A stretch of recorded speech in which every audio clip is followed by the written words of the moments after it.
Ceci est un livre audio autogénéré par Google. Chapitre 1. Au Dolcere. C'était la première fois que je passais des vacances hors de la maison paternelle, mais Dolcere, ma ville natale, restait à jamais le couffin de mon enfance, le berceau de mon adolescence. Cependant, mes souvenirs un jour avaient basculé dans le vide.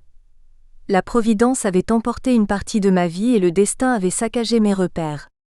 Je payais, me semble-t-il, le poids des ans, la faiblesse de ma fuite et la rançon du passé à présent me cassaient les membres. Je fais, me semble-t-il, partie de la race des hommes qui, brouillés dans le temps, ne vivent que dans leurs propres souvenirs. Toutes les choses ont bougé, plus jamais rien ne retrouvera sa place, même au cœur de la vie s'est transformée. L'écho ne ressemble plus à celui qui résonnait antan, lorsque les alizés perçaient le silence de la nuit. Le modernisme a chamboulé les vieilles habitudes, les mentalités ont changé. Et l'esplanade des Pélicans a remplacé nul doute pour l'éternité, nos vieilles traditions, nos bonnes mœurs. Le jour, cette place des Pélicans est une immense aire de jeu pour les enfants, de quoi faire rêver les parents, les tranquilliser. Le soir, ces mêmes lieux accueillent les amoureux et favorisent leurs étreintes secrètes. Plus tard à la nuit tombée, des vagabonds sous l'emprise de l'alcool ou autre drogue de nature à ramollir l'esprit, chevaliers noctambules sans vergogne, y trouvent refuge, troublant la tranquillité des riverains. Je ne critique pas cette structure qui semble convenir une large partie de la population dolcéroise, voire de toute l'île de la Mangrove. Cependant, comme la majorité des riverains, j'en appelle à la vigilance des responsables locaux afin de veiller, de sorte que ce dérapage nocturne ne s'amplifie pas davantage. Meurtri, l'âme du poète s'en est allée verser ses larmes loin derrière les abîmes, là où l'horizon se croise avec le ciel. Le village de pêcheurs que j'avais connu et aimé révélait sa nouvelle façade. Elle avait abandonné sa beauté antique pour prendre une tenue d'apparat. Lorsque tous les anciens qui avaient construit l'histoire se retrouvaient sur le boulevard des Allongés, le village dépoétisé mourait à son tour tel une braise sous la pluie. À la place des souvenirs d'autrefois s'élevait à présent une ville flamboyante. Lorsque le soleil se meurt, les réverbères au perché tentent de concurrencer la lune, exquise dans sa beauté resplendissante. Aujourd'hui, les nouveaux visiteurs ont du mal à imaginer que l'océan partait de là. À 2 pas des maisons, dans cette cuvette remblayée qui jadis bordait l'Anse. On a repoussé la mer pour construire une ville. La plage est exilée de l'autre côté de la plateforme. Les lames ne la berceront plus jamais de ses douces mélodies. Je suis donc né, non loin de là, dans l'une de ces maisons qui font face à la mer. J'ai grandi sous l'ombre d'un énorme PY accent aigu fouillapen. Ce PY accent aigu bois géant donnait l'impression que notre maison se trouvait encastrée dans les feuillages immortels de sa longévité, douceur inoubliable de mes jeunes années. La mer balançait ses vagues quelques pas plus loin. J'aimais à contempler cette magie de la nature en revenant vers la maison à la nage. Mais le temps a balayé les souvenirs. Ces souvenirs ô combien inénarrables mais si fidèles à ma mémoire. Parmi toutes ces belles images, j'aime me replonger dans les coutumes de ma vieille Antille. Ainsi, je me souviens de ces mamans sortant leurs nourrissons emmitouflés dans des langes dès le point du jour. Bébé sous le bras, elles sillonnaient silencieusement les rues encore endormies de l'ancien village. La tradition laissait entendre que ces premiers contacts avec la nature feraient du nouveau-né un enfant en bonne santé, robuste. Même si ma mère Laura n'est plus là pour le confirmer, j'ai la quasi-certitude de ne pas avoir échappé à ce rite ancestral. Ma robustesse a agréablement servi la plus grande partie de ma vie. Depuis que j'avais quitté mon île, je revenais pendant les vacances non seulement pour prendre un peu de soleil, mais aussi pour déguster les délices de la mer. Néanmoins, ma principale raison était les retrouvailles familiales. Revoir tous les acteurs de mon histoire, celle du début de ma vie quand le passé faisait lentement défiler les pages déjà brunies sous le poids des ans. Joyeux, je retrouvais mes racines. La vie reprenait instinctivement ses formes et ses couleurs. Je n'ai jamais cessé de les cultiver pour mieux perpétuer les souvenirs de mon enfance. Lors de mes dernières vacances aux Antilles, j'avais préféré habiter sur les hauteurs de la Colombe, la capitale, au rez-de-chaussée d'un pavillon gracieusement prêté par un cousin. De là-haut, je découvrais la baie des Albatros, grandiose, qui silencieusement laissait percevoir l'extrémité sud de l'île ensevelie sous le charme de sa verdure tropicale. Au loin se croisaient paquebots, cargos et plaisanciers dont les sillages désordonnés agrémentaient ce merveilleux tableau. Le soleil transperçait le ciel, ses reflets d'or et d'argent étalés sur l'océan, ressemblaient à un glacis qui dans l'infini courtisait l'horizon. Par contre, à longueur de journée, le bruit au-dessus de nos têtes des oiseaux géants mécaniques était assourdissant. Ils déployaient leur train d'atterrissage avant de disparaître derrière les marécages, puis ils rejoignaient la piste où se terminait en roue libre leur long voyage. Admiratif, je savourais ce tableau vivant qui dans son impétuosité complétait l'harmonie du décor. Dolcher, ma ville natale, même défigurée au nom de l'évolution, ne se trouvait pas bien loin. Elle était là, paisible, en bas à droite, derrière le morne de Fontnigaud. Les bras ouverts face à la mer infinie, elle m'attendait.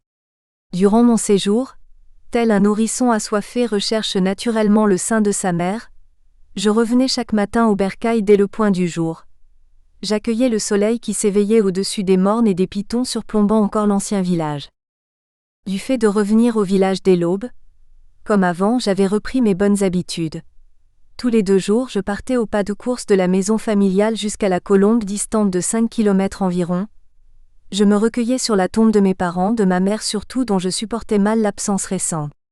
Ensuite, soulagé par ma méditation et aussi par mes larmes salvatrices, je reprenais la route en sens inverse, franchissant les Maunes par l'ancienne route. Mes bonnes conditions physiques de l'époque me permettaient de couvrir ces 10 km en 50 minutes, parfois moins, lorsque la forme était au rendez-vous. Un parcours solitaire, romantique, où l'effort était à la mesure de l'hommage rendu à ceux qui au-delà de leur tombeau étaient toujours présents dans mes pensées. Dans le doux parfum matinal qu'exhale la nature, je me laissais emporter dans les souvenirs les plus précieux de ma petite patrie qui m'emplissait de bonheur, des mois. Ce mois de juillet-là, je passais mon temps entre ma famille sur place et les sorties à la plage en compagnie d'un noyau d'amis fidèles. Je n'avais guère d'autres ambitions durant ces 3 semaines. J'avais passé des vacances banales qui ne ressemblaient en rien à celles que je vivais auparavant. L'absence de ma mère fraîchement disparue me pesait encore lourdement, comme si une main, volontairement, avait effacé toute trace prouvant qu'elle avait réellement existé dans la maison de Dolcher, sa maison. Même si la vie nous confirme qu'après la mort, rien n'appartient plus à personne, j'offrais volontiers ce privilège à ma Mathé, histoire de prolonger encore un peu son existence ici-bas. Si je pouvais toutefois résister à ma nostalgie, je n'arrivais toujours pas à dominer la force de ce profond silence qui s'infiltrait jusqu'au fond de mon âme. Année maussade qui m'a vu retranché dans la tristesse et le désarroi. Cette année-là, le côté événement que j'attribuais habituellement à ces voyages avait bel et bien perdu son sens véritable. Patauger à plein poumon dans mon passé n'avait point existé. Jusqu'à la veille de partir, j'avais tenu à poursuivre mon hommage par l'effort physique subitement devenu ma principale préoccupation durant cet été-là. Rien d'autre ne put égayer ce sentiment d'abandon qui m'habitait en permanence. J'émergeais d'un cauchemar inoubliable, et 3 semaines plus tard, je m'apprêtais à quitter l'île dans une confusion mentale qui m'avait empêché de revivre les moments heureux de mon enfance, de mon adolescence. Le jour de mon départ, pour la première fois depuis 22 ans de vacances ininterrompues, je n'éprouvais qu'un brin de tristesse en quittant mon accent aigu Y. Moi qui autrefois ne pouvais contenir mes émotions lorsqu'en avion m'arrachait de Dolcher. Loin de ce temps qui s'enfuyait devant moi, j'avais le sentiment que les êtres, les choses tout à coup m'abandonnaient. Ce départ semblait plutôt me soulager. Noyé dans mes regrets, j'avais l'impression de ne plus appartenir à cette communauté choyée peut-être exagérément. Tous mes voyages précédents avaient été teintés d'événements heureux et inattendus. Je retrouvais mes habitudes, mes souvenirs et tous les baguets qui me replongeaient automatiquement dans les mentalités et les mœurs de mon pays. Je ne me contentais pas de me ressourcer comme le touriste. Au contraire, je vivais de la même manière et au même rythme que ceux qui avaient choisi de poursuivre leur existence près de la mangrove. J'en étais venu à les envier jusqu'à ressentir ma fuite comme une réelle trahison. Malgré cette jalousie qui me picotait le cœur, j'éprouvais une grande fierté envers tous ces compatriotes qui n'avaient pas tourné le dos à notre belle île. La Providence avait tracé à sa manière le destin de chacun, mais en dépit de mon éloignement, j'avais toujours lutté pour rester un enfant du pays à part entière. Pour cette raison essentielle, je n'ai jamais comparé la vie de la métropole à celle vécue dans l'île de la Mangrove. Et que je vis encore plus de 30 jours chaque mai. 2 mondes différents, bien distincts qui de surcroît n'ont presque rien en commun. La tâche est rude lorsque le négropolitain, comme on dit là-bas, cherche à retrouver la place qui lui est due sous le soleil. Aux Antilles, il faut se battre pour réapprendre à vivre. Une épreuve bien difficile pour le monsieur je sais tout, qui débarque de la capitale métropolitaine. Surtout s'il tente d'imposer ce qu'il a retenu de son passage de l'autre côté des lames agitées de l'Atlantique. Dans l'île, la simplicité est de rigueur. La discrétion reste l'atout indispensable pour la réintégration des revenants, car nous les nègres blancs on nous attend toujours au détour pour nous mettre à l'épreuve de notre soi-disant évolution. L'autochtone se respecte, car il met à profit ceux qui cherchent à détourner son mode de vie, ses principes. C'est tout cela qui justement fait sa vraie différence, son originalité. Ils ont choisi de rester et il faut tenir compte de leur idéologie en les fréquentant sous peine d'échec. C'est comme cela sur l'île de la Mangrove, comme dans toutes les Antilles d'ailleurs, et cette tradition me convient totalement. Tel un conquérant dans l'ombre comme Anzedeirange, amoureux de son pays, j'ai adopté le principe de la patience. J'attends d'être invité pour apprécier la solennité de toutes les choses qui aujourd'hui composent mon pays. Chapitre 2. Le Kaposi.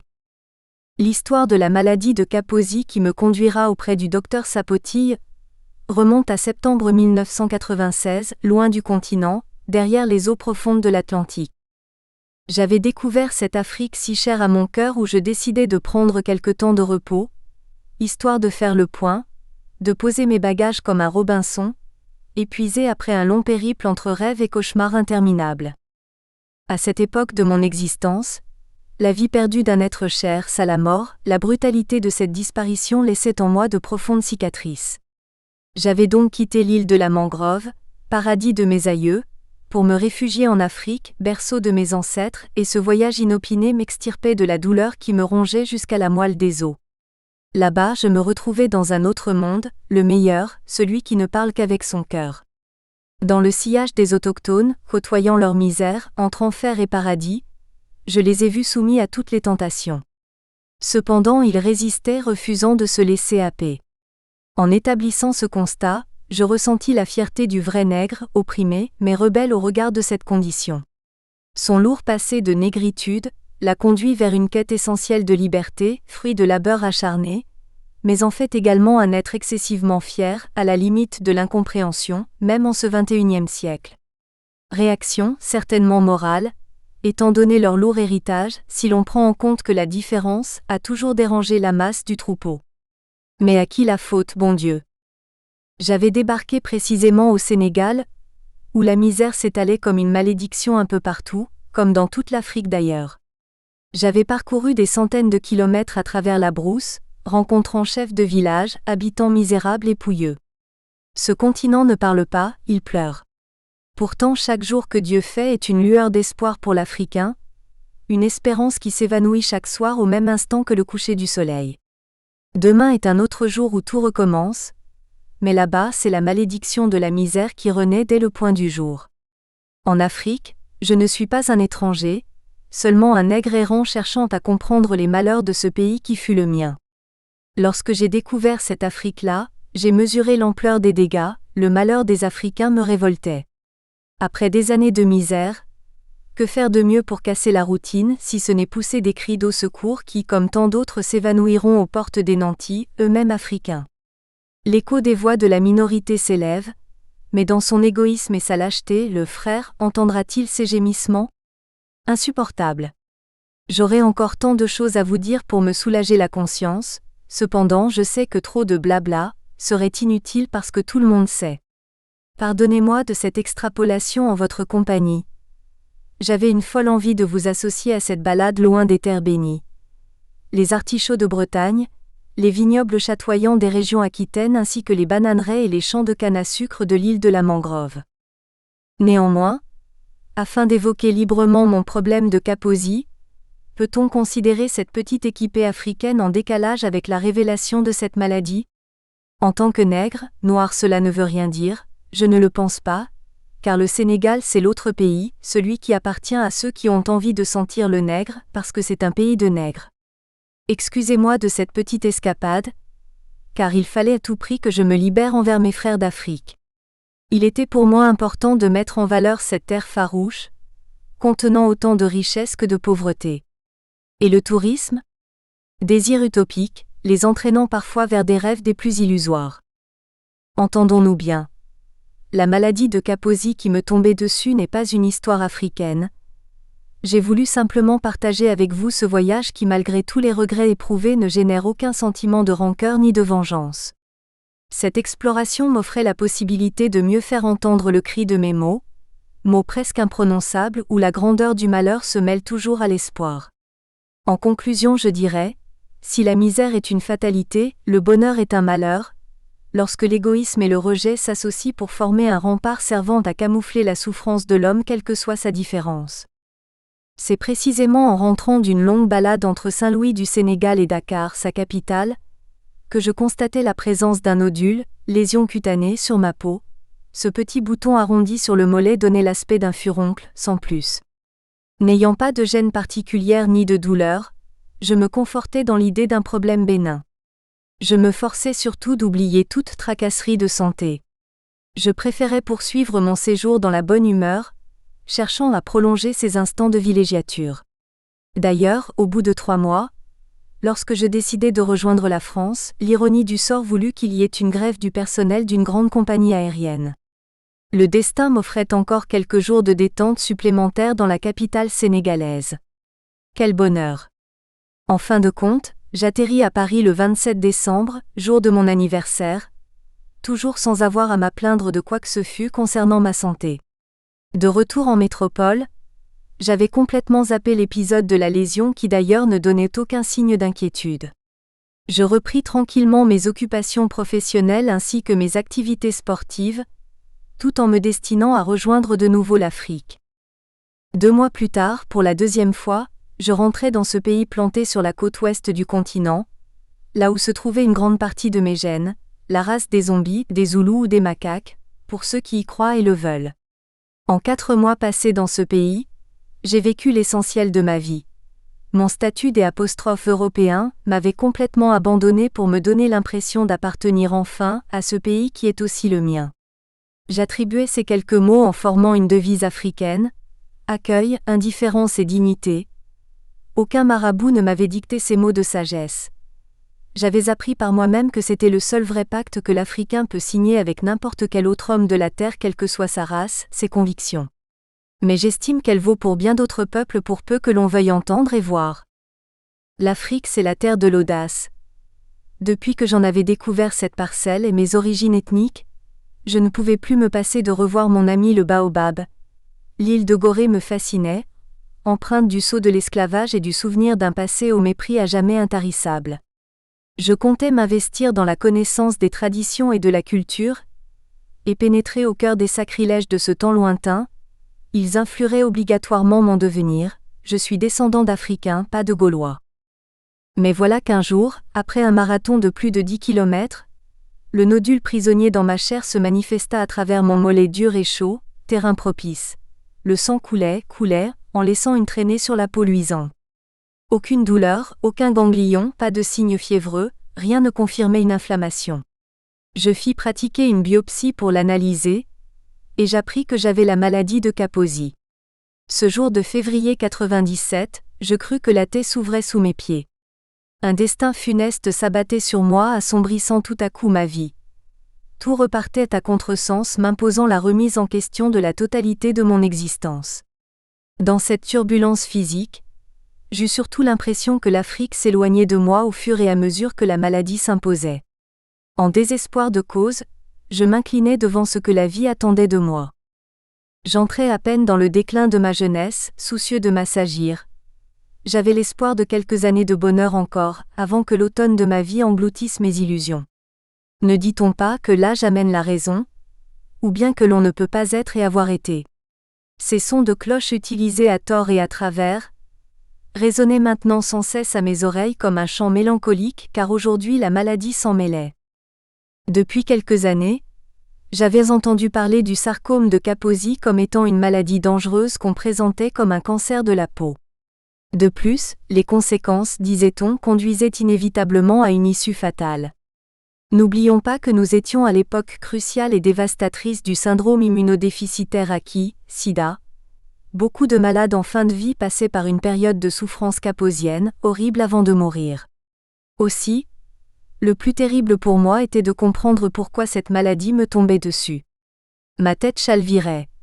Tranquillité et sagesse étaient gravement endommagées, de vilaines pensées me rongeaient le cerveau. Prisonnier de mon hébétude, la vie des autres s'écoulait sereinement, pendant que moi je lui tournais le dos. Aucune vérité ne me calmait, même cette sérologie VIH négative ne me redonnait pas la force d'émerger, de reprendre confiance en moi. Cette idée m'obsédait tant que je restais abasourdi, sans force et sans pensée. J'avais pourtant besoin d'aide, mais ne sus jamais en demander. Le dermatologue qui détecta la maladie me conseilla de faire une double sérologie du VIH dans 2 laboratoires. La confiance règne. Je n'hésitais pas, l'heure était grave. Tellement confiant de ma vie intime, je n'eus guère d'inquiétude en attendant les résultats de ces nouveaux tests de dépistage. Je n'existais déjà plus. Je n'entendais plus les bruits de mes pas, j'avais le cancer et le plus dur était à venir. Lorsque je découvris la contre-vérité, cela me permit de savoir que certains médecins ne connaissaient pas cette pathologie qu'ils dénommaient à tort être un cancer de la peau. Emporté par la psychose qui partait malheureusement aussi des hôpitaux, j'avais informé ma famille ainsi que mes proches amis en utilisant le mot fatal, cancer. Systématiquement cela amena des « mince alors » ou « oh, merde ». Mais ce n'est pas possible. Ces mots qui témoignent de l'étonnement, de l'émotion chez ceux qui vous apprécient et vous affectionnent. Cependant, je tins volontairement ma mère à l'abri de ces désagréments, ne voulant pas lui causer de soucis. Je pratiquais beaucoup de sport à l'époque, alors à ses yeux je passais pour un gaillard solide et en pleine forme.